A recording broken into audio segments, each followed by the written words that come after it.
तो सन्माननीय मुख्यमंत्री महोदयांचा अधिकार आहे। त्या संदर्भात आम्ही भाष्य करू इच्छित नाही। आम्ही कोणालाही या ठिकाणी कधी कोणी इच्छा व्यक्त केलेली नाही। मुख्यमंत्री जो निर्णय घेतील तो आम्हाला मान्य राहील।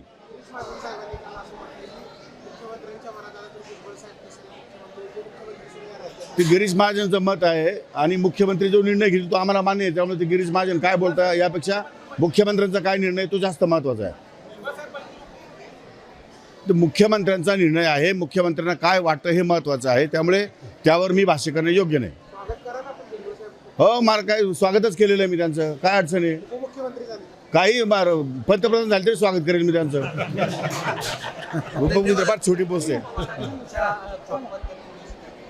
ना। ठीक आहे, रोहित पवारांनी तो जरी कॉमेंट केली असती तर मी काय कोट आजच घालत नाही, मी सुरुवातीपासूनच कोट घालतोय। त्यामुळे माझ्या महाराष्ट्रातला शेतकरी हा कोट घालण्यालायक व्हावा आणि त्याची आर्थिक परिस्थिती सुधारावी, त्याचं राहणीमान सुधारावं, ही सुद्धा माझी या ठिकाणी अपेक्षा आहे। आणि समजा रोहित पवारांना असं वाटत असेल की बा मला कोट नाही आहे, शेतकऱ्यांना कोट नाही आहे आणि कृषी मंत्रीच कोट घालतो, तर आम्ही त्यांना पण देऊ कोट। तो निर्णय माझ्या हातात नाही, तो आदरणीय अजितदादा आणि माननीय पवारसाहेब दोघांनी या ठिकाणी एकत्र बसून घ्यायचा आहे। नाही, त्या संदर्भात कुठल्याही प्रकारची चर्चा नाही अद्याप तरी।